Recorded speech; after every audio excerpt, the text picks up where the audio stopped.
Welcome to the Mizzle Dub Show. Welcome to the Mizzle Dub Show. Dub Show. Welcome to the Mizzle Dub Show. Dub Show. Welcome to the Mizzle Dub Show. Dub Show. Welcome to the Mizzle Dub Show. Dub Show. Welcome to the Mizzle Dub Show.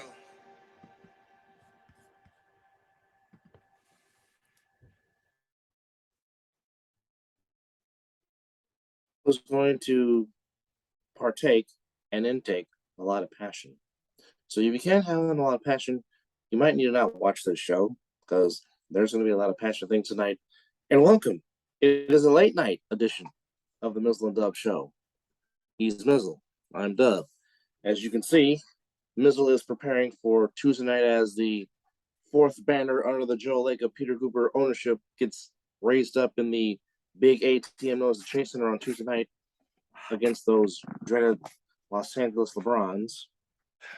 I would like to say what I want to say, but we're going to keep it somewhat. Yeah, we're going to keep it rated R up in here. Yeah, and of course we're in the bet. Even though this is more so in promotion, for Black Adam coming out this upcoming weekend, which I'm uberly excited for. Same here, brother. Same here. Got tickets already. I'm ready to go. Boy, this has been a sports weekend for the ages. I mean, you had the incredible game that was Tennessee and Alabama back and forth. And I mean, as much as I can't stand Alabama, you have to give them credit. They fight. They were down. They were down 28-10. Yeah. Tennessee in the early.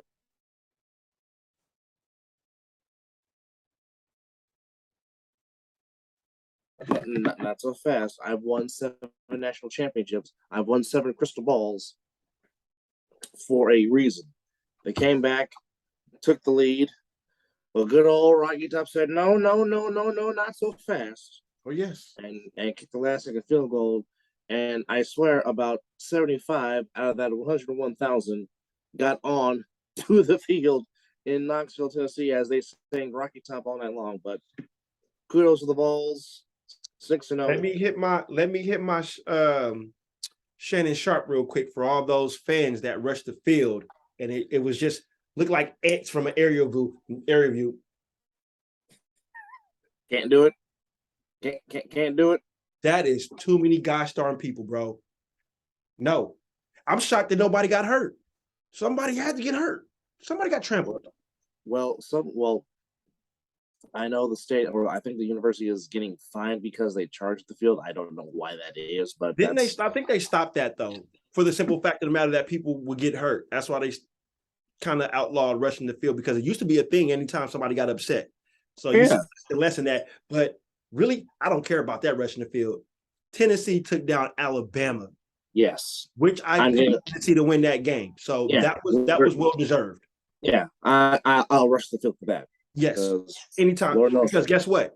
If my Florida State Seminoles played Alabama in that championship game and they beat them like they beat Auburn, you rush the field.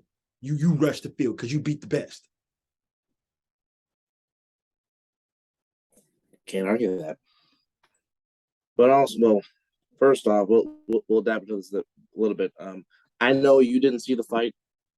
Neither did I, because I was watching Devin Haney just give Kambosos the business once again, even though Haney was bleeding, but it was just Kambosos came out aggressive in the early round, was actually landing some shots, but then Mr. Haney, who is from the town, he is born and raised in Oakland, California, then by way of being trained in the city, by way of not residing here in the same city that I reside in, but nonetheless, Devin Haney did what David Haney does. He retains his championship. And if you dare give me Vasily Lomachenko and Devin Haney, bring that ish to me right now. I am for it, and I approve it. Well, I hope they do a better job than what we fucking waiting on, this Earl Spence and damn Bud Crawford fight, which is pissing me off with we're close to getting it done. The contracts are signed. Well, he doesn't want to do this. He doesn't. You know what? Stop the bullshitting. We know the money is there. It's trying to figure out who gets what. That's what the problem is with the contract right now. They're both champions. They're just trying to figure out who gets the bigger pot. Forget who gets the bigger pot. Just put it there. Whoever wins, gets It's it. the money. Money. The simplicity of being a promoter. You know what? It's a But what do we know? issue. But do you want to have some money issue? How about this? Money up here. Whoever wins, it's all yours. Hang the belts above their heads with the purse. And whoever gets it, gets it's all yours. Now, I did not see the Wilder knockout, but dear Lord, Caleb Plant. Oh, and I mean, Caleb Plant is not by any means a knockout artist. No. He's not. He is a very solid, skilled boxer that can really, really embarrass you and carry for 12 rounds because he is that skilled. But if you did not see the press conference between him and Anthony Durrell, and Anthony Durrell in his own mind is a damn good fighter too. He's talented. Very skilled. Very talented. But the stuff that he was saying in the press conference, so disrespectful. And Caleb Plant is just sitting there, just trying to hold his tongue out and do it. I don't know you. Why are you making this mess? Durrell never saw that left hook. And if the power and flesh was ever to meet, results could happen. The left hand touched Mr. Durrell's face. Mr. Durrell slowly fell down and went to sleep. And watched was watching a full-length movie because it was blackout. And I know the referees were trying to push Plant away, but I'm sorry. With the ish tongue that Caleb Plant put up with, I would make that gesture too of throwing some dirt on him with the shovel. Because you want to talk about buried, Mr. Plant buried Anthony Durrell. He felt hard. Just it was oh gosh. Yeah. Anthony Durrell did the Al Davis rule without getting sacked by a quarterback. Because he went down hard. Anyhow, and very briefly before we get into the main bread and butter, which is the NFL, there was some fantastic playoff baseball play this weekend. Oh, goodness. Oh, my goodness. Better, right? This is what October's all about. This is what October's all about. Oh, my goodness. The Astros and Mariners, a marathon. 17, was it 17 18 innings? 18. Yeah. It went 18. They literally played a doubleheader, if you will. But Pena in the 18th got the one mistake, which was enough. Yeah. And I know a lot of people don't like the Astros because they're still stuck on 2017. But for the sixth straight year, if you're not, they will be part of, or you're not trying, as the old cliche goes. But I mean, like I said, people have been trying to get an edge in baseball since baseball's been in existence. So I don't know why fans are getting in their feelings about, well, they stole signs and banged the trash can. Okay. As I've said, do a better job of hiding your signs then. Okay. I can know exactly what's just coming. I can know how it's coming out of his hand. I can see the spin of the ball. I can say what corner he's going to. I still have to have good hand-eye coordination, and I still got to barrel the ball. Even if 2017 Astros, even if I knew, and Anthony Keith Quinn Sr., even if I knew where it's going, they can know where it's going. They still swung and missed, struck out. Okay. And there's going to be plenty of shade being thrown on Dodge fans throughout this program. Just understand it right now. We there will be, you know what? So, we'll get to them in a minute. But the Astros for the sixth straight year are playing in the ALCS. Kudos to the Mariners, 190 games. I said on the last show, if you do not know who Julio Rodriguez is, you know who he is now. That kid is a talent. That kid, barring injury, it can be a very special player. And if you are the Mariners, you were smart for extending him. You were smart for extending him. Enjoy him for the next 10+ years. Yes. Him and Jared Kelenic, who is another high prospect that the Mariners have. Those two roaming the outfield for a long time. some good things could happen in Seattle. I like the job Scott Service did. Yes. I don't think this is a one-time thing for Seattle. I think Seattle might be around for a minute. So I agree. Kudos to them. Even though the Guardians lost tonight, and there will be a all winner take all game 5 tomorrow, or should I say later on today, since it is officially Monday. What a hell of a game, though. Last night was a heck of a game. The Guardians fight to the very end. That's just just who they are. Never over. But of course, when you got Tito as your manager, you're never out of a game. So correct. Game 4. This is why the Yankees paid Garrett Cole all that money. They paid him to be the big time pitcher, and he delivered. Anthony Rizzo continues to be clutch from his days with the Cubs in the playoffs. He had another big hit. Harrison Bader. I thought he was going to lose his mind when he cut his hair to join the Yankees after being traded from the Cardinals to the Yankees, because gotta have the hair trim. This has got to be clean, yeah. Can't have that. Which is why if I was a player, I'm not saying with the Yankees because I'm not taking this off. No. Yeah, no. You're not seeing the butt face. Yeah. No. Yeah. So there'll be one thing all game 5. The Philadelphia Phillies showing that fighting spirit of Philadelphia and ending the championship reign of the Atlanta Braves. I know about that Philadelphia fan base, man. I'm part of it. I am part of that Philadelphia fan base. And Bryce Harper is telling the baseball masters, hi, remember me? I'm a 2-time MVP. Oh, yes. And I'm back in the postseason stage, and he did not disappoint. 3 home runs so far in the postseason, had 2 against the Braves. Oof. And again, I on this show said I thought the Braves this year was better than the team that won the World Series last year. I agree. Because you were getting your superstar back in Ronald Acuna Jr. and you added Matt Olson to be with this lineup. I thought the Braves had a very good chance to repeat. Yes. And they did not, which, kudos to the Phillies. Played desperation baseball the last 3 months just to get in with 87 wins. And this is after they fired a very good manager, Joe Girardi. They were 22 and 29. And now they're 4 wins away from their 4th National League pennant in their team history. Well, that just shows you that sometimes, a little change is good. Yes. I mean, look what it did for who was the one team that changed managers in the middle of the season, World Series. I mean, it worked for the Marlins back in 2003 with Jack McKeon. Yeah. That's about. It's right there, and I just can't. I forgot the other matter, but I mean, sometimes it has worked to the benefit of other teams.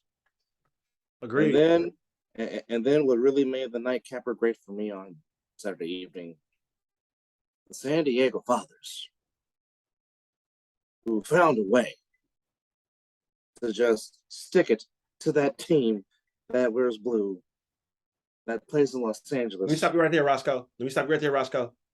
So, yet again, the Dodgers can't play a full season of baseball and get serious. Now, if any Dodger fan wants to get on here and say, well, your team wasn't in there, of course my team wasn't in there. But guess what? The 3 championships that my team won in San Francisco, they played a full season of baseball. You're not going to ever call the San Francisco Giants half-ass champions. And it wasn't even half of the season. You're not going to get the Giants win 60 games. 60 games. In your right mind, as a real fan, do you want to accept that? I tell you what, if the Giants played 60 games, my brother will back me up on this. I would not acknowledge them as a champion. I wouldn't even buy gear. The Warriors won a championship without playing a full season. I will not acknowledge them. If my Raiders, who have not won a Super Bowl since I was born, played a half a season or not a full season, I will not acknowledge them as a champion. He was 1 year old in one day the last time the Raiders hoisted Lombardi on January the 22nd, 1984 in Tampa, Florida. and I was 1 and 3 weeks old the last time. No, yeah, I was 1 and 3 weeks old the last time Al Davis looked at Lombardi and said, "Come to me." So if the 1982 Washington Redskins want to claim that Super Bowl, go ahead. If the San Antonio Spurs want to claim the 98-99 50-game season championship, hey, good for y'all. Okay, yes, in the record. Dreaded Laker fans want to. We were bubble champions. You're what? What? Bubble? Disney champions? You're Mickey Mouse champions? All right, okay, whatever. But I get you. But you know what though? What they will say is it counts in the league. In the record books, yes, it will count. I get it. I understand that. Good for y'all. But wait, here we go again. To a man, I'm sorry. I mean, okay, yes.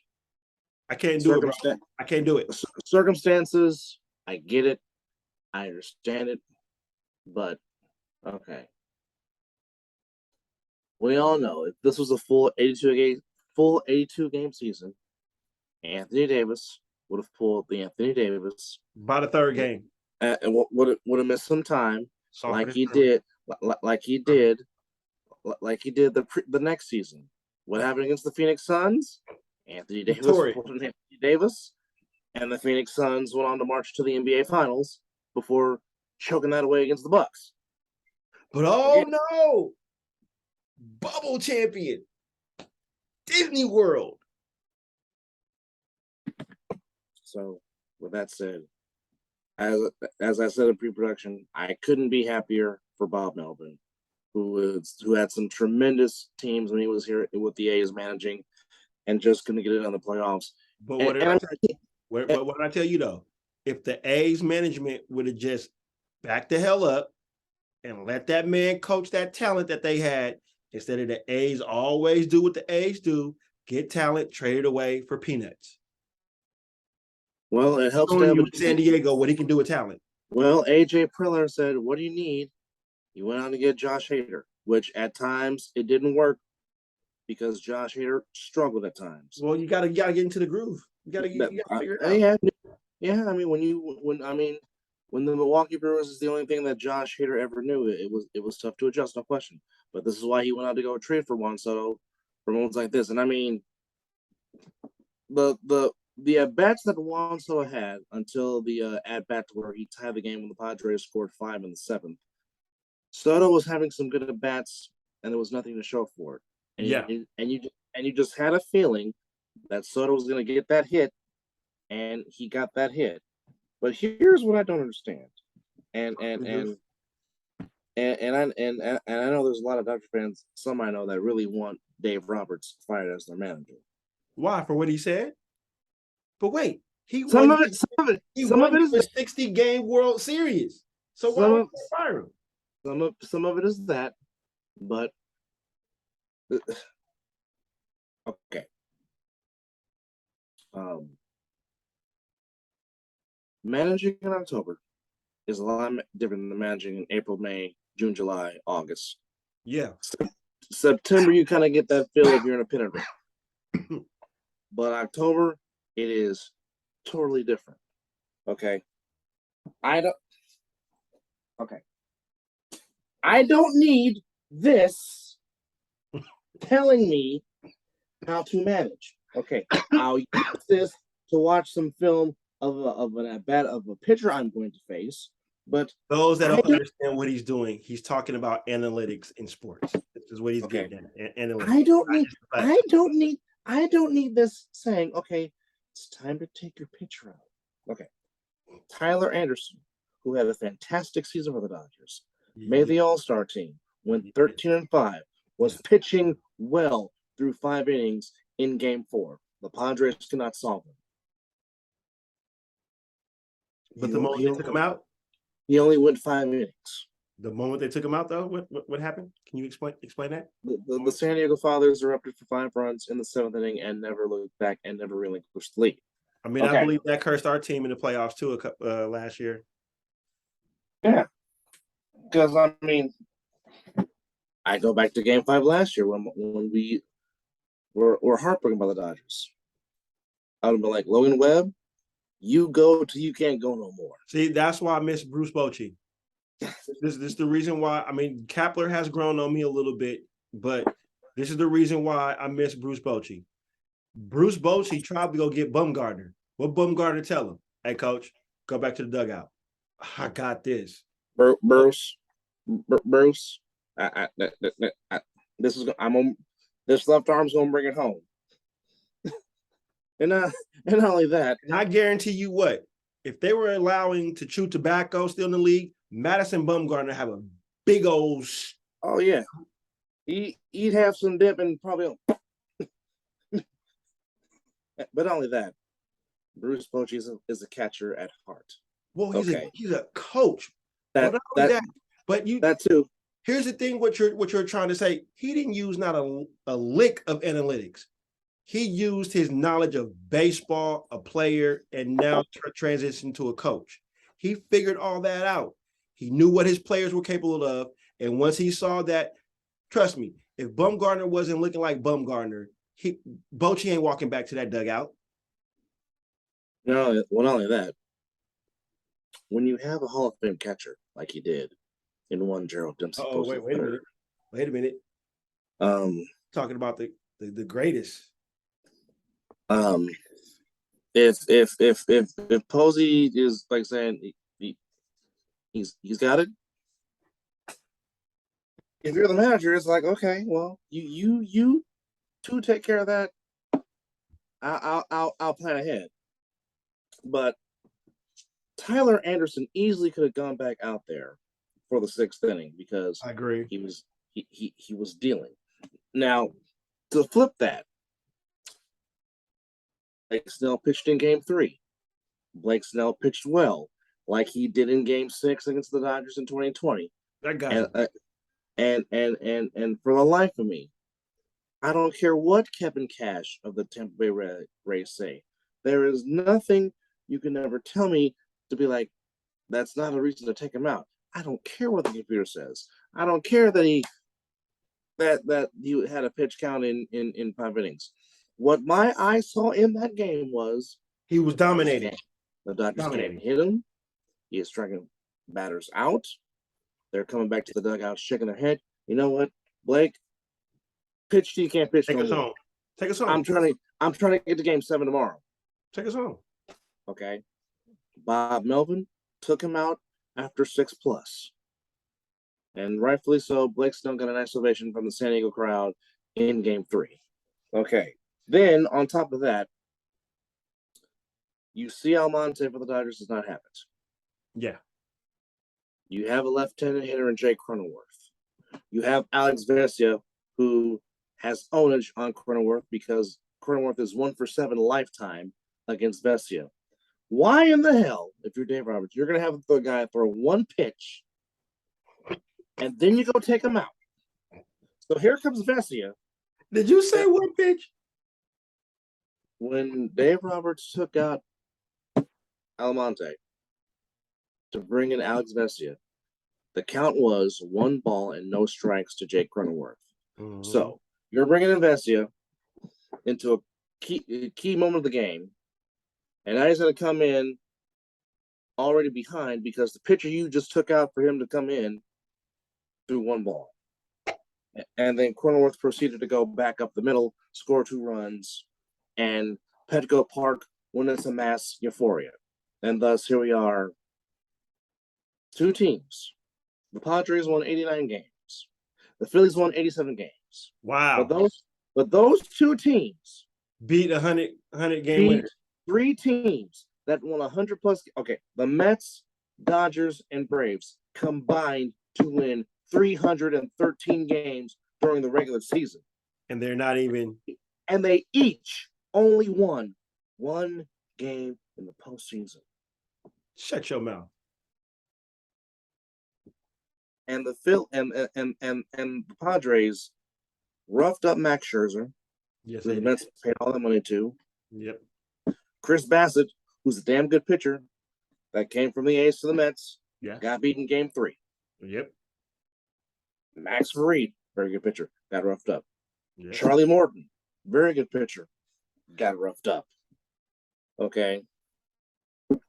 And we should have known once the Dodgers lost a game that Clayton Kershaw started, we should have known the writing was on the wall. Even though Kershaw did not get the loss. Wait.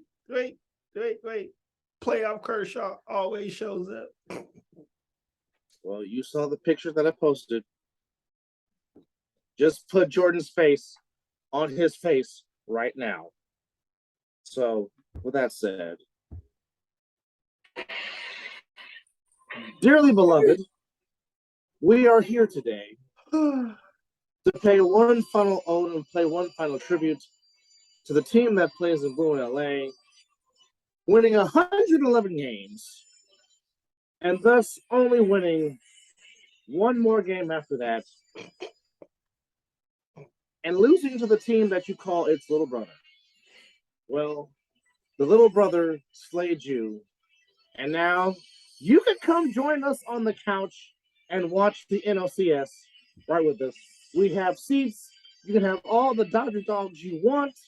We'll even give you some of our garlic fries because we know you need a lot of tears and Kleenex. We got that for you. So, as we say farewell, and to the 2022 Los Angeles Dodgers, rest in peace. I'll drink to that.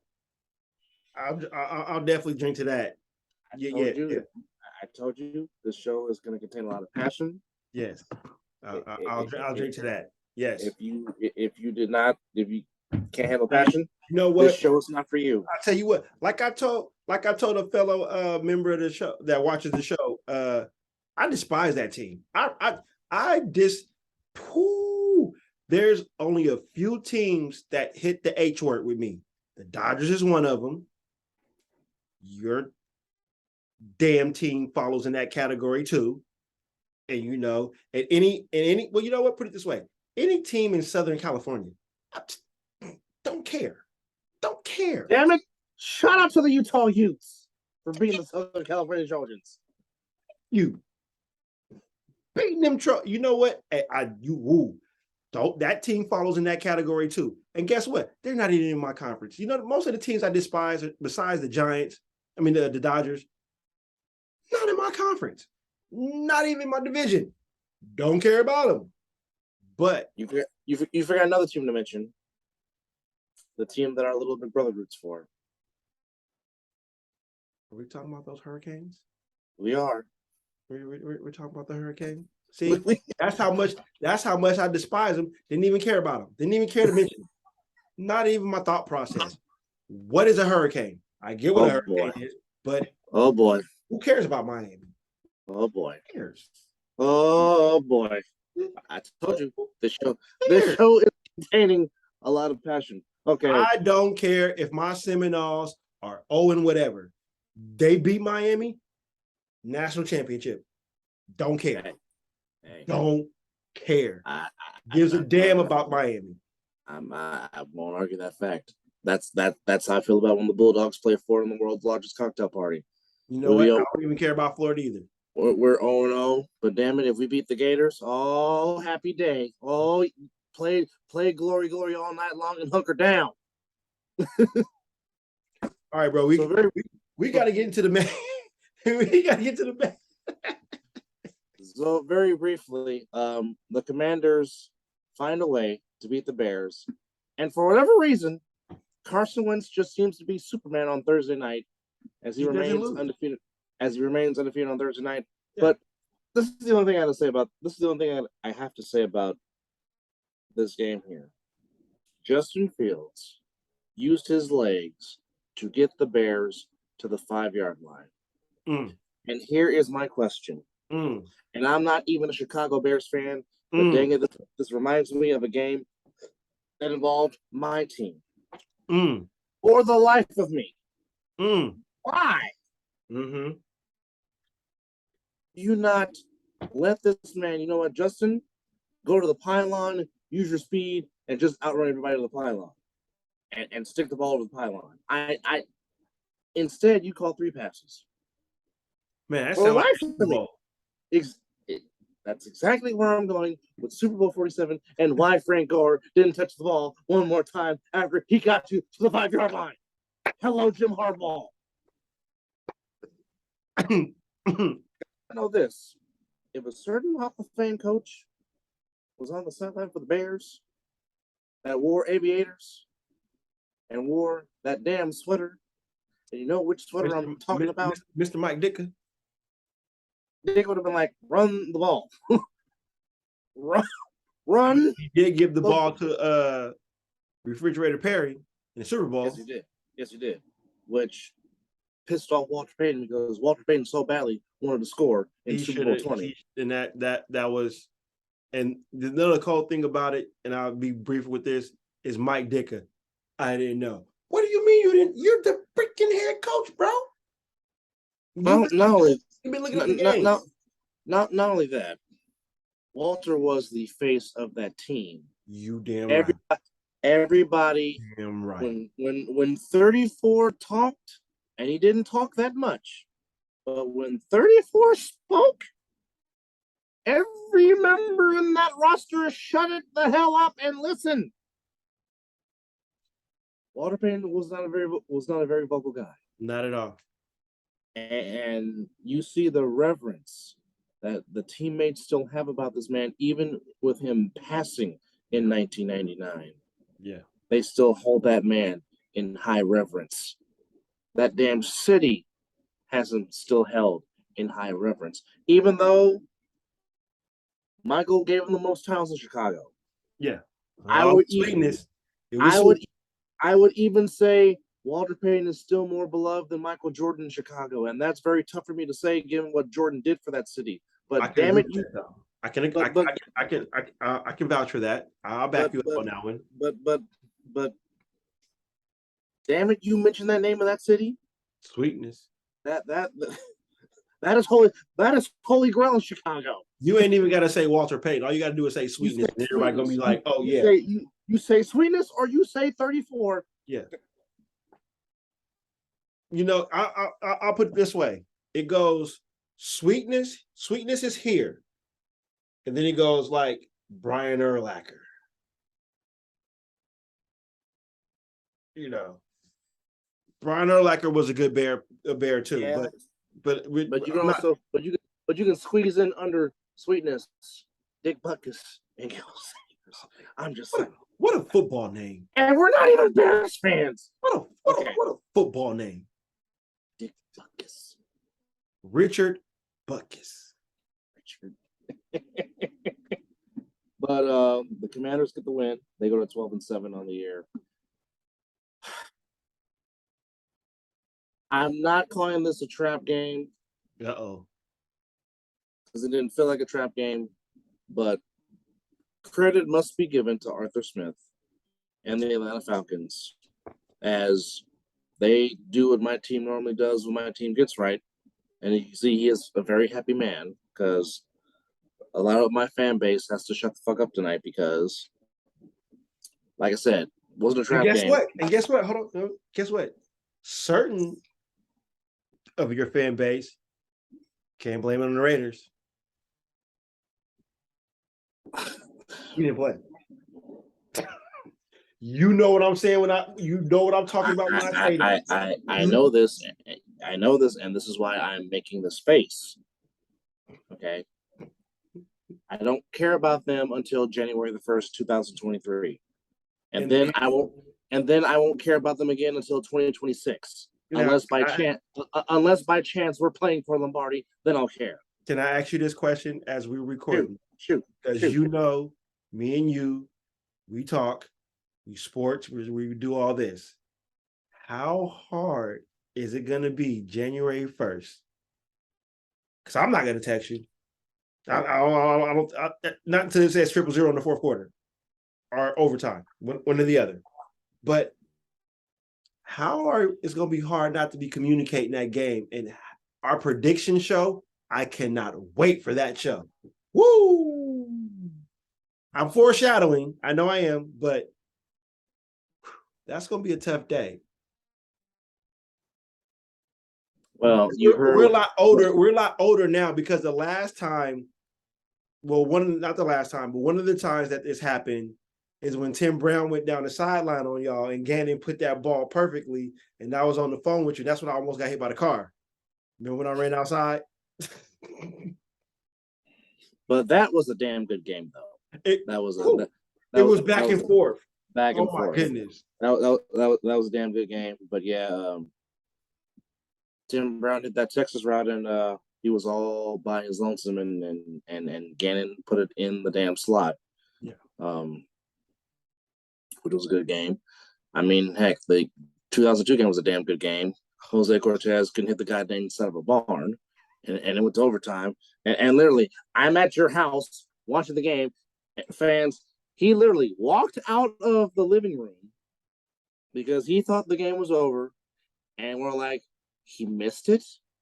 Here comes this Negro running back into the living room, talking about, damn it, yes, let's go to overtime. I'm like, I mean, baby Cortez wasn't missing nothing. And he misses the chip shot. Go figure. Misses the chip shot. But, and I go back to 2014 when Harbaugh lost the damn team, and it showed in that game against the Raiders because Kaepernick lost. And that's when and that day I texted you that day and I said, Derek Carr grew up. That was the game to where I thought he grew up, and like I said, that's not falsified. That is actual facts. And I said that, and I said that day when they lost, I said that's the game that's going to get Jim Harbaugh fired. Well, since it wasn't, it wasn't. I mean, yes, the turkey on the logo didn't help getting embarrassed on Thanksgiving night, but to me, I really feel like that damn loss in December to the Raiders in Oakland, that cost Jim Harbaugh his job. Because just the simple fact is, Harbaugh was obsessed with getting back to the Super Bowl after being so close. Well, any coach will be that. And the team was like, he's being too hard. He's practicing us too hard. That's why your tissue is softer than Charmin today, because you don't practice hard enough. Miss me with all that. Good grief. Anyhow, kudos must be given to the Atlanta Falcons because they out 49ers the 49ers. They stick to the run. They ran them all. They ran the ball. I mean, not one running back dominated the run game, but I mean, Caleb Huntley had over 50 yards. Tyler Algier, the rookie from BYU, who was outstanding at BYU. Oh, he was. It was a pleasure to watch. He ran for 50 plus. Mariota ran 50 plus. Marcus Mariota only threw the ball 14 times the entire game, and only missed one. And that was just because he didn't want to have the clock stop late in the game. That's the only time he threw an incomplete pass. But as I always say, this is how you win games in the NFL. If you win on third down. And the Atlanta Falcons 9 times out of 14 won on third down, which kept possessions alive. And like I said, to me, there's 5 things of why the Niners lost. The Jeff Wilson fumble that turned into 7. You can't put the trenches on the carpet. That did not help. Even though the Niners rallied on 2 damn good drives to tie the game at 14, I think the play of the game and the killer for me was the Niners had the Falcons 3rd and 15, and they covered the receivers, but there was a lane in the middle, and Marcus Mariota used his legs. Oh, so you didn't spot. So you didn't spot a quarterback. That was no spot. It opened. He ran for 17. He eventually scored on that 3-yard touchdown, and the Falcons never looked back. And then the possession before the Niners go 3 and out, Falcons get the ball, waste half the clock. Hi, I'm Kyle Pitts, and I'm wide open in the end zone. There's your ball game. So, but as we've been saying on this show, the Falcons have been playing a lot better than what their record shows. They came into the game 2-3, but easily could have been well over 500. Instead, They they're got at holes in 500. Tampa. I Yes. don't care. I don't care what anybody say. They got holes in Tampa. I believe that stop. The Bucks punt. I believe the Falcons go down there and win the game. Like I said, they're 3-3. They could easily be 5-1 because they. Oh, for sure. Because they should have beat the Saints and lead, but the Saints came back. Like I said, was that Taysom Hill day? No, that was against the Seahawks. No, that was I think they missed a field goal trying to win the game, where the Saints blocked the field goal. Or yes, yeah, facts. They lost by one. They lost by 1 point. Is what I'm saying. But should have won that game. The one time Jalen Ramsey decided he wants to play defense, could have beat the Rams. So they easily could be 5-1 as opposed to 3-3. So like I said, Arthur Smith has got that team playing good ball. And if you know anything about Arthur Smith, he comes from the Tennessee Titans, to where he was the O-line coach that fed Derrick Henry the football. And the Falcons have a very damn good offensive line, and they open holes today for the run game, and the Falcons stick to it. And this is one thing I can't stand about Kyle Shanahan. Whenever a running back fumbles, he decides not to give the ball to more. Jeff Wilson Jr. is a solid running back and has been a solid player for the 49ers. And you know what? I like him. I'm like I like his style. I like the way he runs. He runs hard. I like his running style for sure. His running style is real nice. But I'm just like, it's okay. No disrespect to Tim Coleman. God bless Tim Coleman. I think his better days are behind him.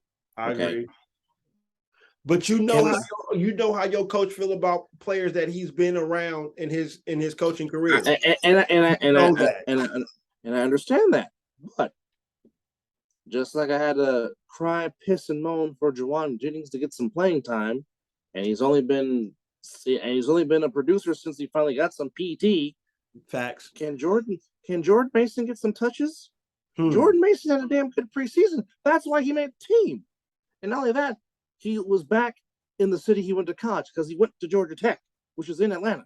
He is a Yellow Jacket. So why not let the man get some PT back in the stadium where he played his college ball at? He might have would have done something for you. But no.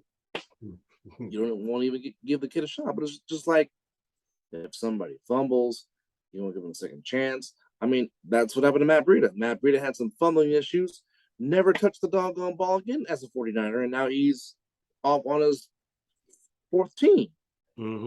And for once, I can say it was not Garoppolo's fault.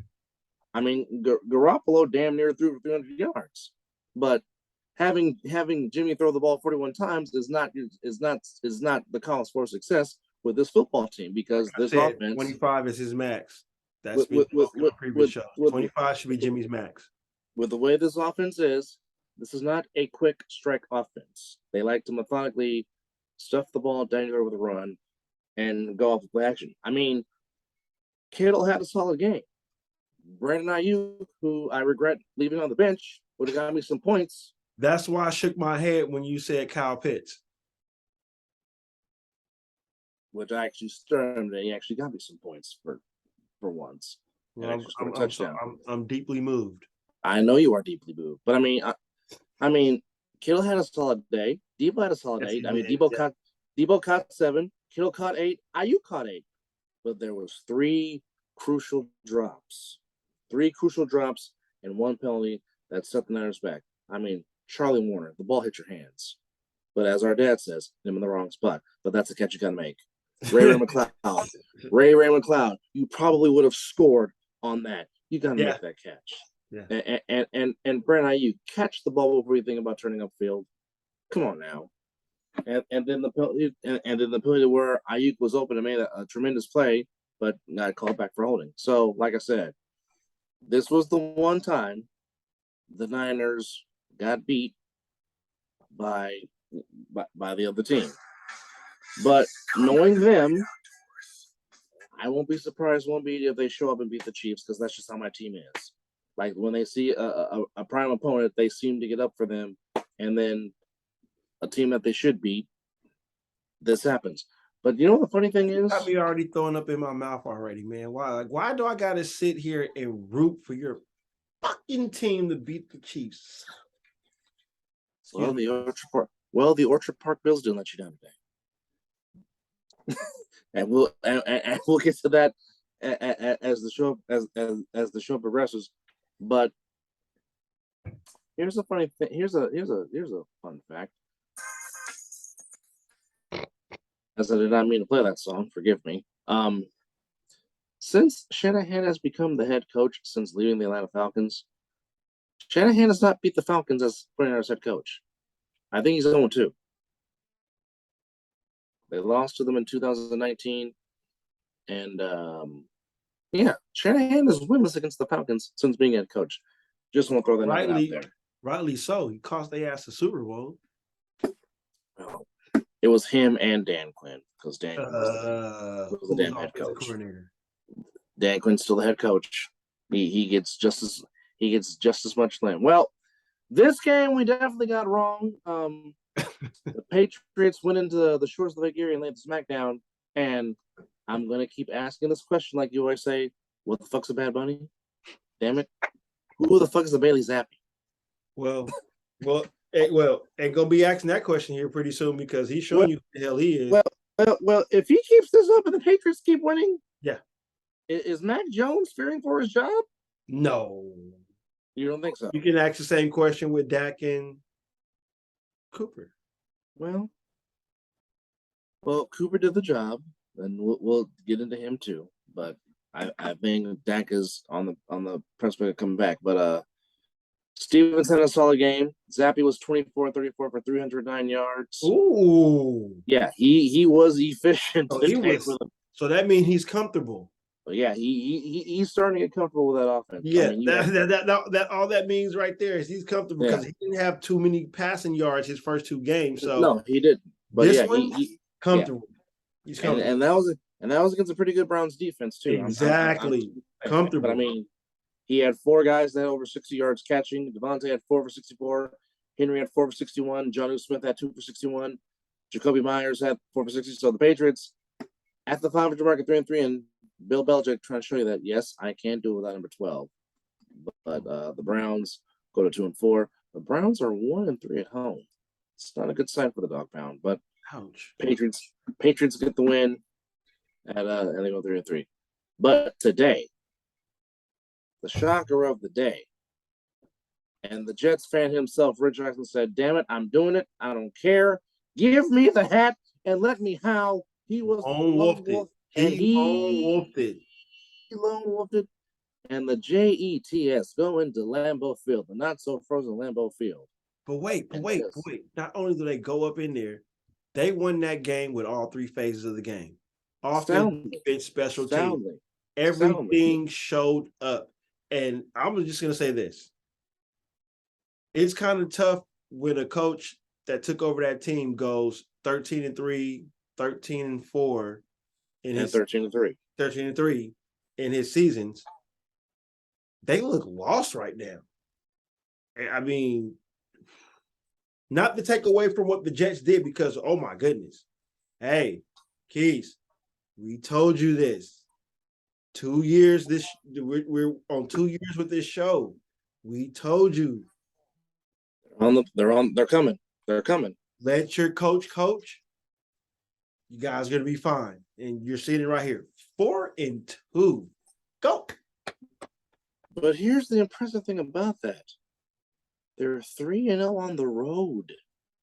And that's good. Okay. You may not, so certain things may should win at home. No, that's good on the road. That's a good record. And two of your 3 wins come in places where it's very hard to win at. It is very tough going to the big ketchup bottle in Pittsburgh, PA, and winning there. Okay. We know how historically the home field advantage has been in Lambeau Field. Not many opponents win in that stadium.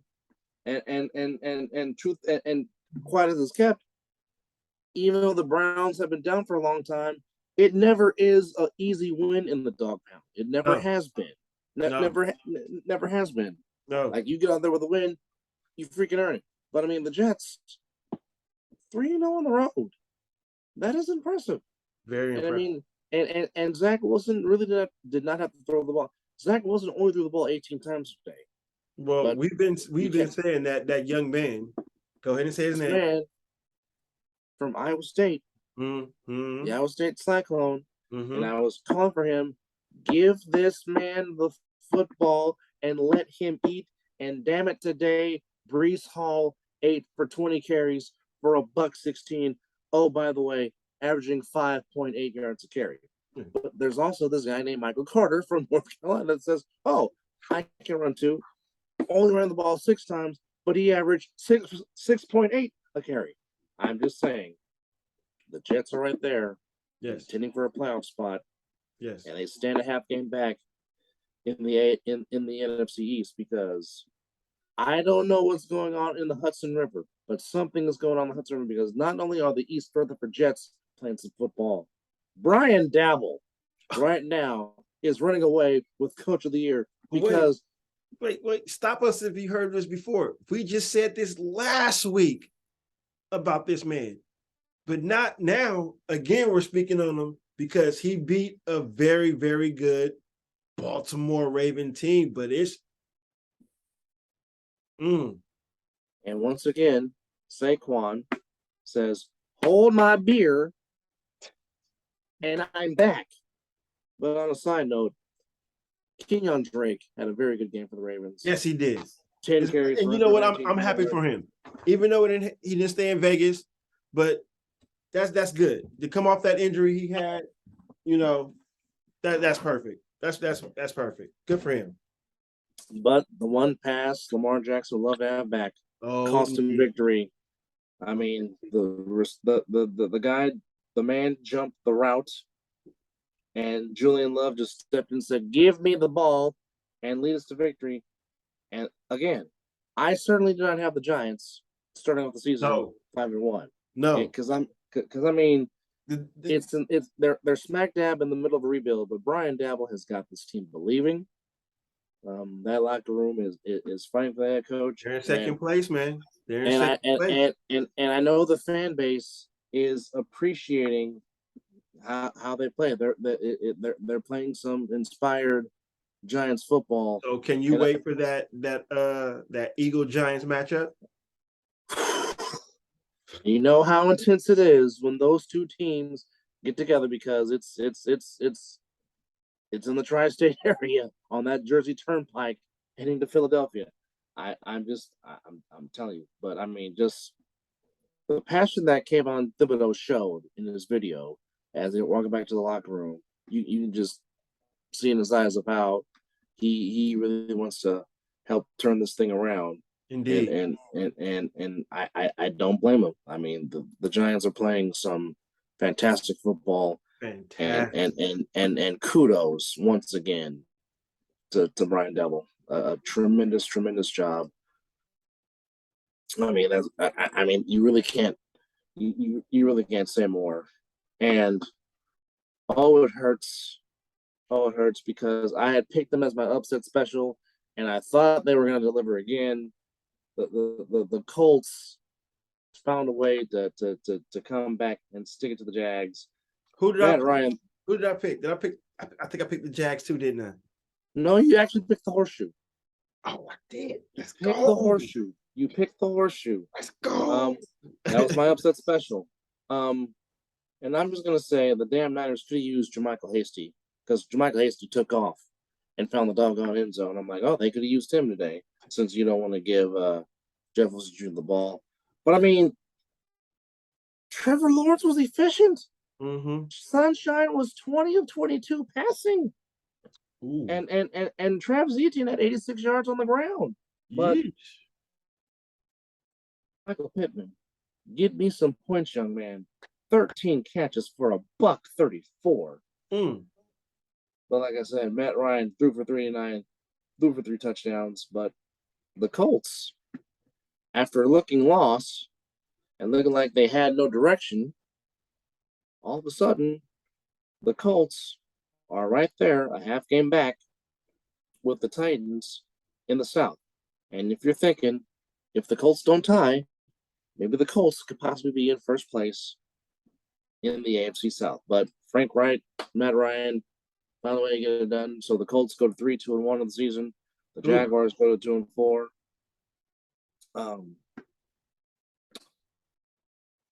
The Vikings are 5-1. And raise your hand if you have the Vikings going to 5-1. Even though we said before the season started, we said we're very high on the Vikings. We don't know why, but we're high on them. And Dalvin Cook came back to the state where we played college football and took off for a big touchdown run as the Vikings. He just outran everybody on that one. The Vikings just get it done. They go to 5-1. They beat the Dolphins 24-16, even though Tyreek Hill had himself a game. 12 catches for $177. And I mean, you really can't blame Teddy Bridgewater because Teddy Bridgewater played a fabulous game. He did. He threw for 329 yards, but two costly interceptions hurt the Dolphins. Yeah, and there's the difference in the game. Yeah. And once again, I'm going to ask this question: does anybody out there want to guard number 18 in purple? I just want to bring that up again. Does anybody want to even try to put a hand on Justin Jefferson? No. He only had 6. He only had 6 for $107. But also, but also Jalen Waddle also had 6 for 1. I'm sure there's a certain guy that wore number 13 for the Dolphins. Be like, oh, if I could throw the ball to Tyreek Hill and Jalen Waddle.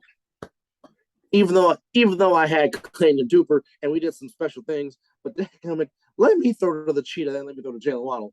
Probably I would throw for 6,000 yards. Yes, I'm talking about the great Dan Marino.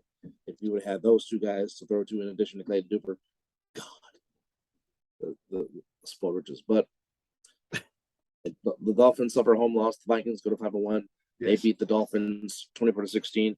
And you know what? Right now, Kevin O'Connell and Brian Dabble have got those locker rooms playing tremendous football. Well, the last time they stepped in this particular stadium, they took home a national championship, and a couple of LSU Bayou Bengals returned to the Superdome. Yes. And this was a game my brother had because he took the Tiger Stripes, and the Tiger Stripes get back to 500 as they beat the Saints 30-26 in another fun, competitive game in the Dome. But Jamar Chase said, hi, I scored all over this place, and I'm going to score again to the tone of 7 catches for $132. I think I got him in one of my fantasies. And 2 touchdowns. And Mr. Burrow threw for 300 and 3 more touchdowns. Ooh, and home cooking. Yeah. What looked like it could have been I'll say it like this.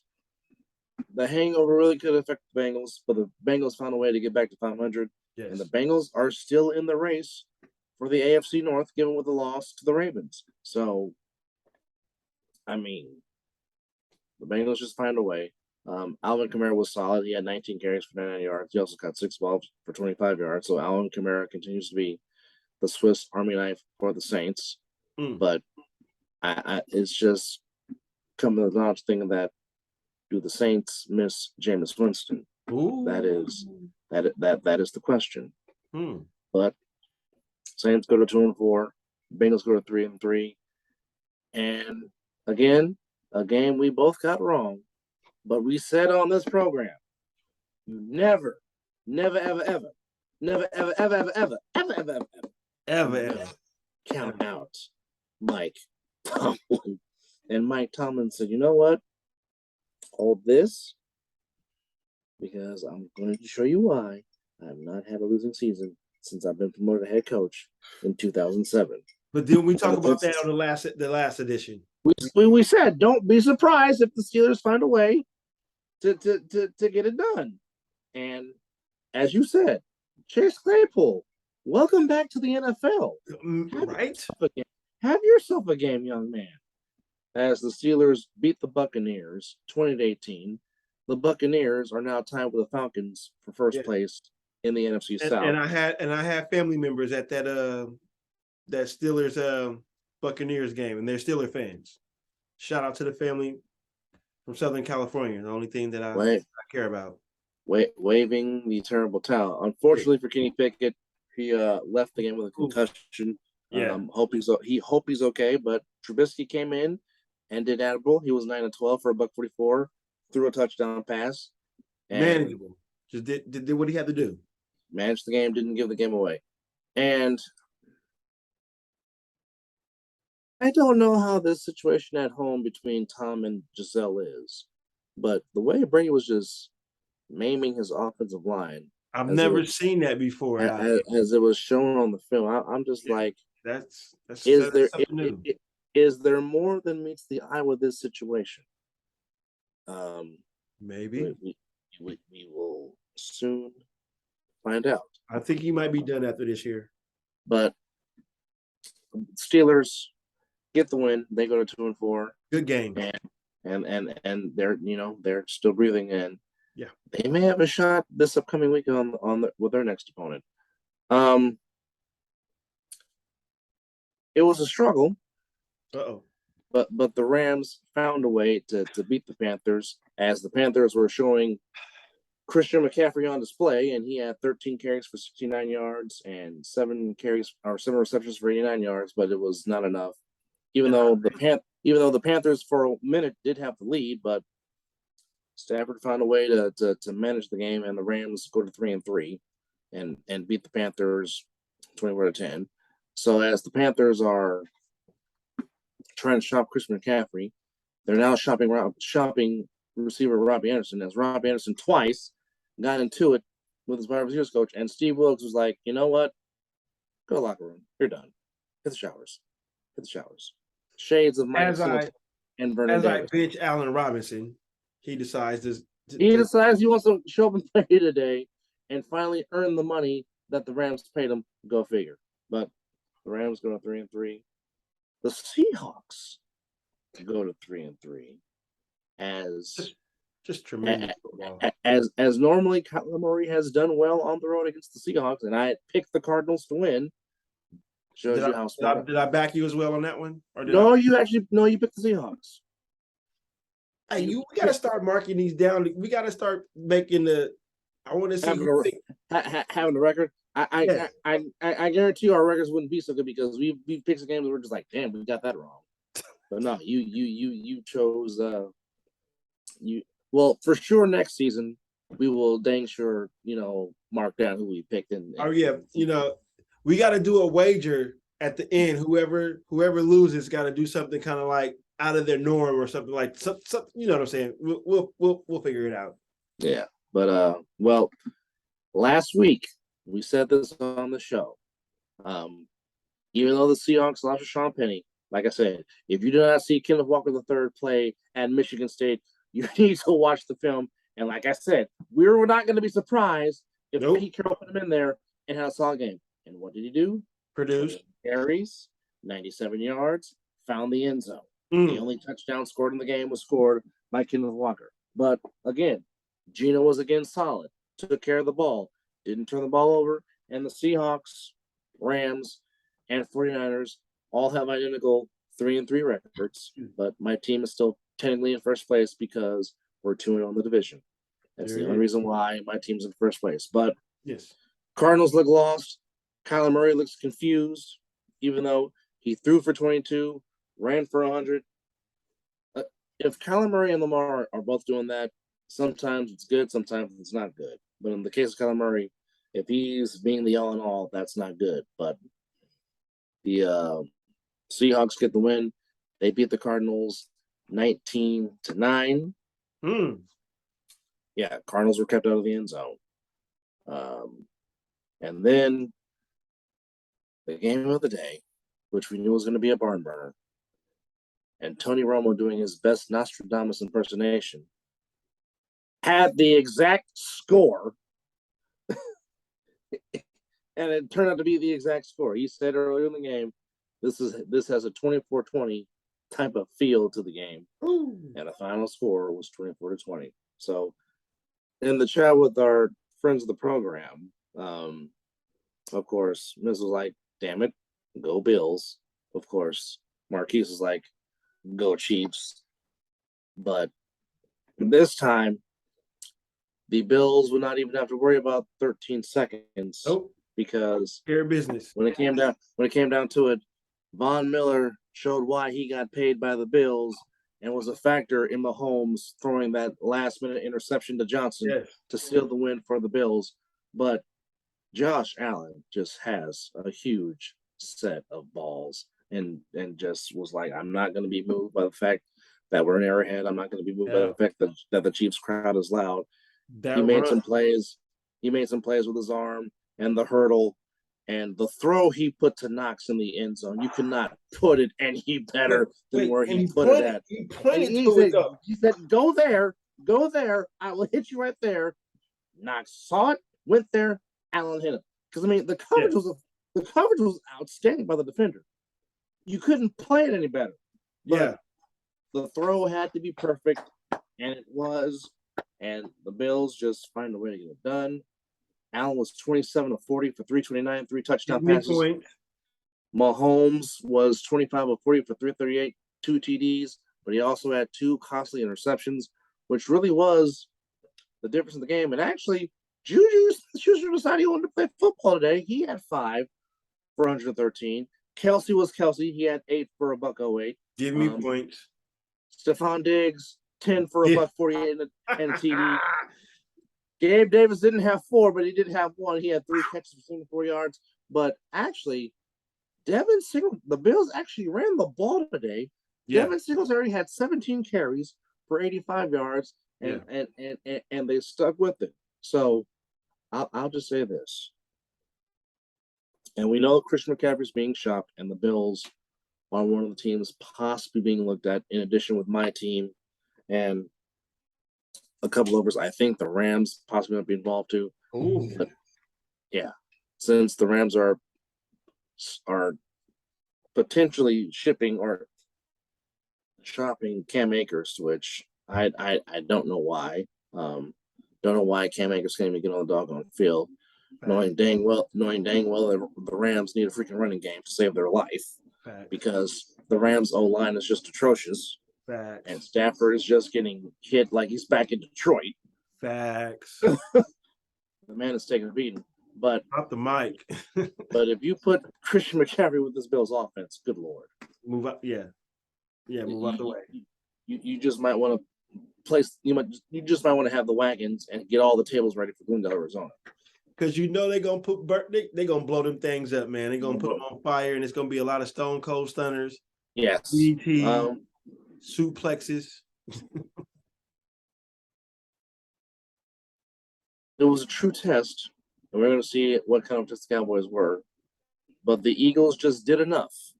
After going up 20-0, scoring all their points in the second quarter, the Eagles only scored 6 more of the game, but it was enough. It was the Cowboys showed some fight. They got within 3 at 20-17. Oh yeah. But the Eagles, when they needed it, got the drive going, established the run with Miles Sanders, and Devontae Smith found the end zone. And the Eagles do just enough to still be the league's only remaining undefeated team. Wow. As they find a way to beat the Cowboys 26-17. And I'll say this, it was smart on the Cowboys not to rush Dak. So now you possibly might have Dak coming back next week as they play. And like I said, Cooper Rush did a phenomenal job going 4-1 as the Cowboys starter. He kept the Cowboys in relevance, and they still have a shot at the division. Definitely have a shot at the playoff spot. So yeah, if you're Dak Prescott in your return, don't shit the bed. Yeah, you damn well better come out there and play good. You better not disappoint, because the one thing you don't want is you don't want Stephen A. Smith, and you don't want Cowboy fans talking about, well, dang, put Cooper Rush back in. But I don't know what it is, but Zeke might be finding his mojo back again, because he's been running with some passion these last few weeks. Him and Pollard. The running game has just been pretty good, period. Yeah. I mean, I would like to see them utilize Pollard a little bit more. But indeed. But again, what more can you say? Micah Parsons is just a force.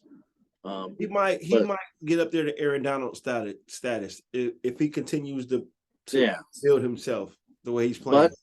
But also, Fletcher Cox and Brandon Graham saying, remember us, we're still here, and we're still playing some ball. But C.J. Gardner-Johnson had 2 interceptions, which pretty much sealed the win for the Eagles as they go to 6-0, and a perfect way to go into the bye week for the Eagles. So, rest their body. With that said, tonight's game, Chargers, Broncos, which I know my partner wants it to end in a tie. He's like, please let it end in a tie. But honestly, I need Melvin Gordon to have a tremendous game. Like you need Melvin Gordon to have a tremendous game. I need Justin Herbert to have a game where I'm finally going to suffer my first loss in the Coastal Fantasy League. But that's okay. Get these losses out the way now because I didn't want to keep going undefeated and then lose. There it is. But now, if I had Kyle Pitts and Allen Robinson starting, this wouldn't be a problem. I wouldn't be thinking about this. Oh, I agree. Now, as I don't want to say the Broncos are dysfunctional, but this is the 4th time in the last 6 weeks the Broncos have been on prime time.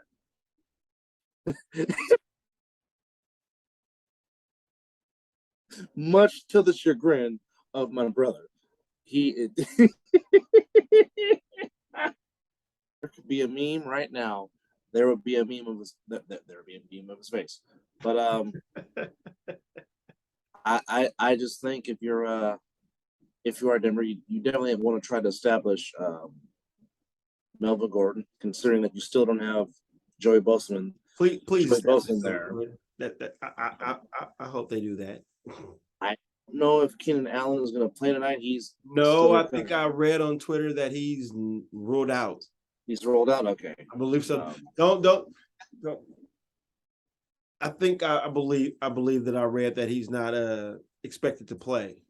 Well, right now, the last report, as you mentioned, that from Lindsay Theory, who was Chargers viewer, she said that Keenan Allen is doubtful to play against tomorrow because, I mean, again, with the hamstring, you never know. That's a hamstring, you just doubtful. That's pretty much saying you're pretty much out. Yeah, you're pretty much not playing. But it's a big game for the Chargers. Chargers have a chance to be tied with the Chiefs in the division to go to 4-2. Denver has a chance to be at 500 if they get the win 3-3. So we shall see. Definitely key for the Broncos is you have got to know where Mike Williams is because Mike Williams just all time. He just seems to go get the ball and just get up and go get it. Yeah. If I'm Russell Wilson, trust your receivers to make the plays because there are some times where he has had receivers just open and just for what reason just won't give them the ball. They've also been dropping some too, though. Yes, they have. I mean, you still as a quarterback got to throw them the ball. You as a quarterback has to rebuild their confidence. There has been a lot of drops this season. Like I don't know what is going on with drops blank. Period. And kickers just not kicking. This is just insane. But nonetheless, here we go. All right. It is prediction time for week 7 of the National Football League. And before we do that, the Bills, Rams, Vikings, and Eagles are on a bye. And for those 4 teams, a good way to go into the bye week. They all won on their bye. Exactly. So good for them. So I know the last few Thursday nights, there really hasn't been a lot of scoring, but a lot of dozing and sleeping off. And Al Michaels has tried his best to try to keep the masses entertained. But I think this Thursday night's game is not going to be boring. I think there's actually going to be some scoring. The Saints take the trip to the desert to take on the Cardinals. This is really a toss-up because I want to pick the Saints to win the game, but I just don't know if Andy Dalton can do enough, or maybe you let Tyson Hill throw the ball, and then I don't know which Arizona Cardinals team I'm going to get because one week I can get the team that can pull something out of their hats or lay one against like they did it against the Seahawks. But I think Alvin Kamara is going to get off another solid game. I'm going to go with the black and gold. I'm going to pick the Saints to beat the Cardinals at the Big Toaster at the site of Super Bowl 57 this season. Yeah, Saints. I think I got the Saints with this one too. Yeah. This one is a toughie because they're both coming off good wins. The Falcons, of course, beat my team solidly. The Bengals came off of winning against the Saints. Both teams are at 3-3. The Bengals are at home. Like I said, this is a tough one to pick. It really is. Oh my god, I'm really torn, but I'm going to take Cincinnati just because of the whole that and the fact that Jamar Chase and Burrow they just have a synergy going. The synergy is just special between those two. So I'm gonna ride with the Tiger Stripes. Okay, so far, actually, you know what? Since we didn't keep a record, we'll start keeping a record from week 7 on. How about that? Sounds good to me. As we get the notebook out. Let's go. All right. So I can find a blank page here. My man taking notes.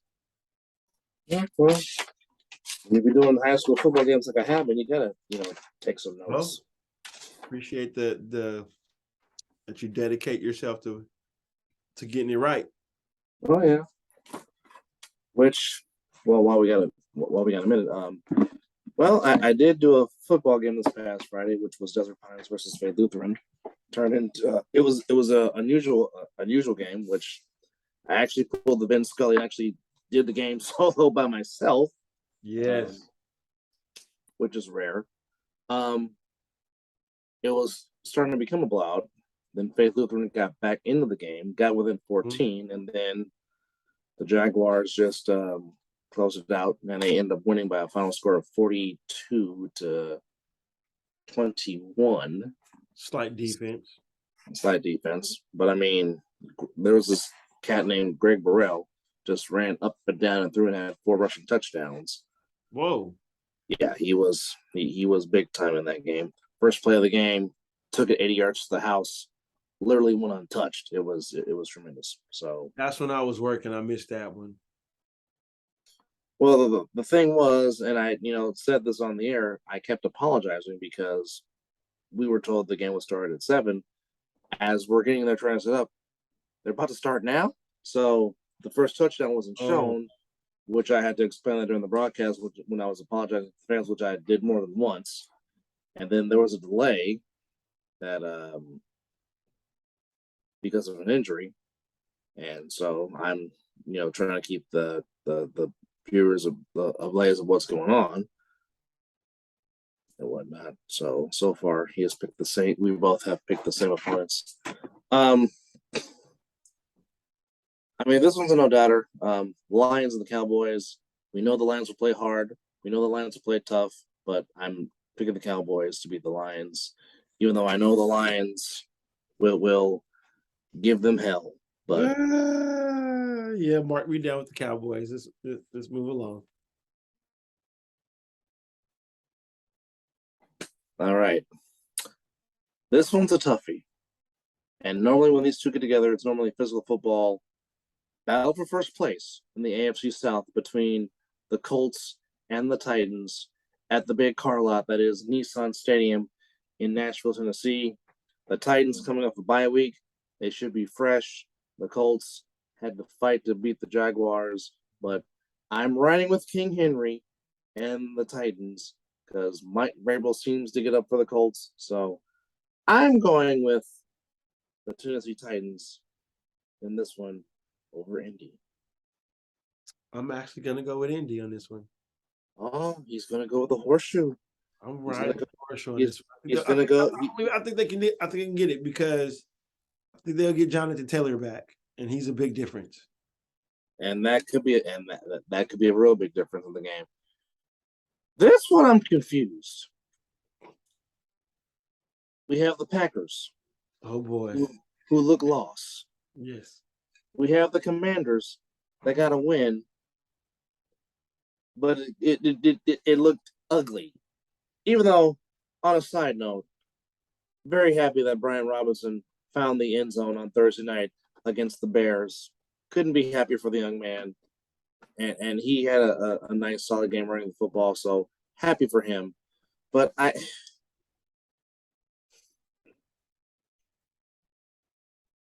want to pick the Packers. I want to. But my gut is freaking telling me that the Commanders just might upset them. I think I might regret doing this, but you know what? I'm taking the damn Commanders. Why not? I'm taking the Commanders. I think this is Aaron Rodgers' get back game. Go Pack, go. You think this is his get right game? His come to Jesus game? I think that the whole organization gets their things together right here. Go Pack, go. Okay, I think we both agree on this. Buccaneers and Panthers. The Bucks get right against the Panthers. Yeah. Let's go. It's just all right. Now, this one could dang near be entertaining. Jaguars at home against the Giants, but I'm on the train. I'm on the Brian Dabble train. Of course, you know I love Saquon Barkley, but I'm going to go with the football Giants. Run me with that one too. Definitely.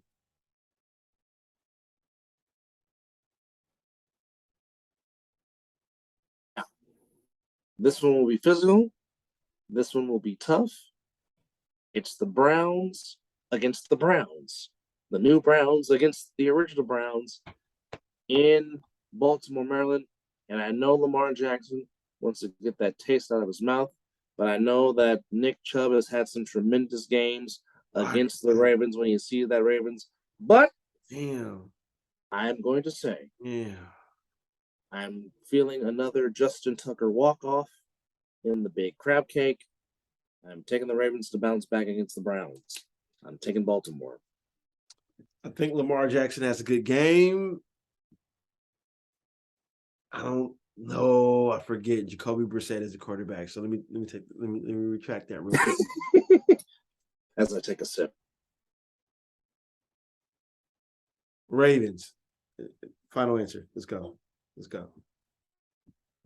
Ravens. Nevermore. Mm-hmm. Well, I already know who you're picking, and I'm just gonna. I'm riding with the Fighting Solace. I'm picking the Jets to beat the Broncos in Mile High. The Jets are 3-0 on the road. I see them. I see them going on the road. Jets. Let's ride. Let's ride. Let's ride. Yeah. That's right. We fly high. Now, this is intriguing. The Seahawks and the Chargers. Like I said, Gino has played well, and the running game does travel on the road. Is it in the 12? No, it's not in the 12. It is in the big Wi-Fi that is SoFi. Inglewood. It's in Inglewood. I'm going to ride with the Chargers just because if it comes down to actually scoring points, the Chargers can do that. The Seahawks not consistently. Even though they put up 32 against the Saints, but the Chargers have a little bit better defense. You prove a valid point. And I should pick the Seahawks just on the strength, but it's all about the facts where we try to bring here. So yeah, I'm right with you on that one as well. You have that throat feeling in your mouth? No. Okay. Well, each team is coming off a bye, so both teams should be prepared. So, you lose a heartbreaker to the Chiefs. You go into the bye week. You should come in pissed off and playing with some passion. How do the Raiders get right against the Houston Texans? To which I am picking the Raiders to win the game. I am too. Of course I am. but just to answer the question as we move along, play that style that you played with against the Chiefs. Play that way. The thing is, the defense just has to find a way to hold. Just find a way. Because the offense was clicking on that Monday night game. You just seen it. Jacobs was running hard. I mean, I know we lost Waller, but Devontae Adams was just eating that secondary alive. So if we want to win this game, on paper, we're a lot better team than the Texans. We know that. And also, you've been playing better than your 1-4 record this year. Exactly. We've been playing a lot of close football. So with that said, defense is just going to have to hold on this one, because I believe that offense is starting to. You see, Derek Carr is getting a little more comfortable. He's moving in the pocket. He's doing certain things. And I believe slightly we have found our identity, which I knew what it was in the beginning, is run Josh Jacobs, and you're starting to see that the past 2 weeks. I just really want them to try to incorporate Zeus. They tried. Like they tried, but they didn't succeed with it. And when they didn't succeed with it, they scrapped it. And that goes the same thing that's kind of a different thing, because he succeeded in the victory against the Broncos with the big run, yeah. So I'm just saying, I would just like to see him incorporate more, because again, like I said, he has home run speed. He has the home run speed that JJ does not have. Because I mean, we all know JJ runs hard. JJ gets the tough yards. He's going to get you the inside run. He's going to get you that inside. But even though JJ can go out in space and run, but I mean, he's not a home run hitter like Zeus can be. Agreed. But again, I think the idea of the Raider is run the football to set up Derek Carr so he can utilize Waller when he's healthy, and Renfro, Adams. And I still stand by what I said. If Renfro and Adams don't combine each other, one of those two is going to be open and might have possibly find the end zone. I agree. I believe the wholeheartedly, but I think the Raiders get back to the win column, even though I am excited to see Darren Pierce live run the football, because he is a tremendous talent, this rookie from Florida. If you haven't for that one. If you haven't seen him play, kid has been dynamic for the Texans. And I'm pretty sure Devontae wants to show off, because he just this past weekend got his number 15 retired at Fresno State. Feed him, man. Feed him. Joining the Carr brothers, and he wants to get that taste out of his mouth of what happened at the end of the game and bounce back. I just think the Raiders get back to the win column. I do.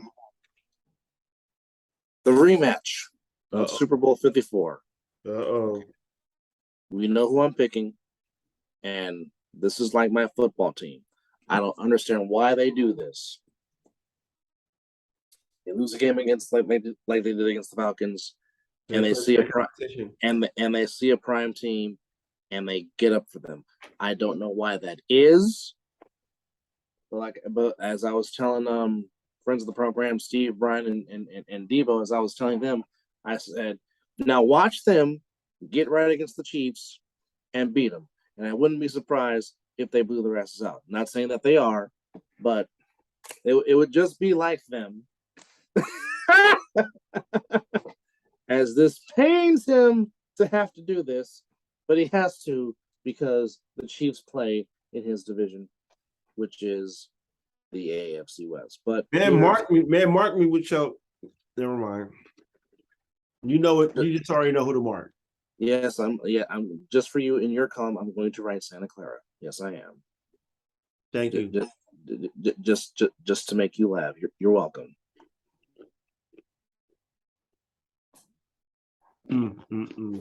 But like I said, had my moment with my team. So explain about what your team needs to do to win. Well, it's very simple. Simple, he says. Well, it is. I mean, well, what also didn't help for the 49ers against the Falcons is when you have to keep playing your depth, because the Niners are missing 7 of their defensive starters. Mm-hmm. Now you add those 7 defensive starters, your defense is deep. Okay, you do not have your stud Nick Bosa. You do not have Eric Armstead. You do not have Javon Kinlaw, who's on IR again. It pained me to send you that message. It did. Yeah. You don't have Aziz Al-Shire. You just lost Emmanuel Mosley. Okay. You're still waiting on Jason Verrett to come back. And then just today, Chavius Ward, who you stole from the Chiefs, went out the game with a groin injury. Not to mention today, not to mention, in addition to that, you lost your right tackle, Mike McGlinchey. He left the game with an injury. Okay, so now you possibly might be coming into this game not having your left tackle, not having your right tackle. So you got to be makeshift with your 2 tackles, trying to protect Garoppolo from Chris Jones and Frank Clark on the Chiefs defense. But with that said, the Niners defense can still get pressure and get to the guard because, like I said, you go back to the tape of Super Bowl 54. That defense had Mahomes confused. Mahomes did not know what to do. Yeah. And then that damn 3rd and 18 happened, and there goes Tyreek Hill. Okay, this is a different Chiefs offense. They don't throw the ball all the way down the field like they used to. Okay, I'm not saying they dink and dunk, but Mahomes does not trust Juju going deep, or maybe Miko Harmon going deep, or Valdez-Scantling going deep. Now, obviously, containing number 87 is the top priority. You cannot let Travis Kelce get off.